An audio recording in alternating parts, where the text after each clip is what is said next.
From 1936 to 1966, an annual guide was published designed to help African Americans traveling throughout the United States called the Green Book. By now you've probably heard the name thanks to this year's Oscar winner for Best Picture with the same title. But what you may not know is the Green Book's importance extended beyond the South to other areas, including right here in Western New England.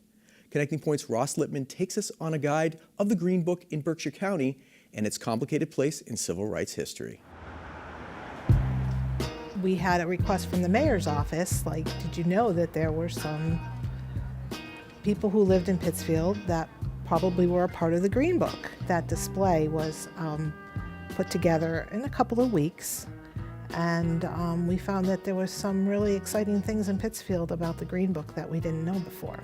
In the years of the Negro Motorist Green Book, you're looking at a time in which Jim Crow society that emerges after the Civil War is coming under serious assault. This guide is trying to make life easier under Jim Crow oppression, but at the same time, Jim Crow oppression is becoming readily apparent, can no longer work.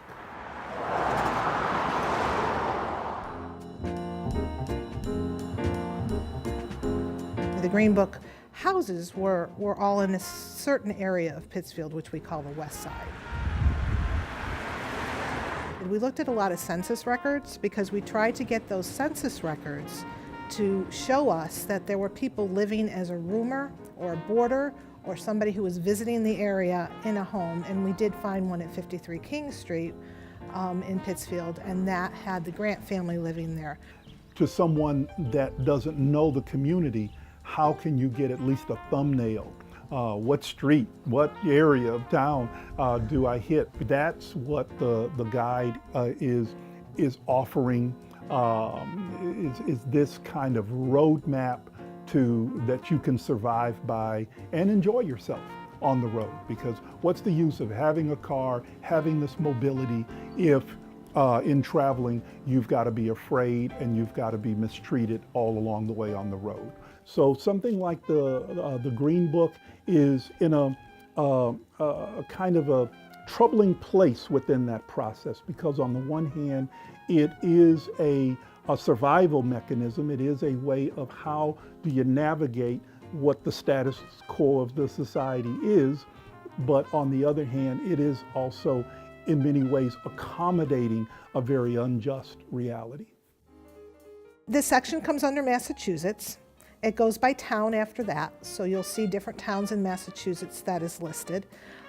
In Berkshire County here, there were 3 towns. There was Great Barrington for the south, there was Pittsfield for central Berkshire County, and then there was North Adams for northern Berkshire County. And it would give you the name of the person living there that you should be contacting and the address of that person. No phone number. You would just have to go drive to that address and knock on their door and say, here I am, do you have a room for me? They needed to feel safe, basically needed to feel safe. So these restaurants and these gas stations and even taverns and even nightclubs that they wanted to enjoy had to be safe for them. America's very, very soul. It's moral compass, if you will. It's integrity as a place where of human rights and of all the great things going back to the Declaration of Independence, of life, liberty, and the pursuit of happiness for all, and all are created equal. You're not living up to that when you practice this kind of Jim Crow world. That is a statement of you aren't like us. We had a gentleman come in yesterday that just wanted to touch the book. And I said, it's not an actual Green Book, it's a facsimile of a Green Book. And he said, that's okay, I just want to touch it. And I said, well, if you're that interested in it, I'll let you touch it.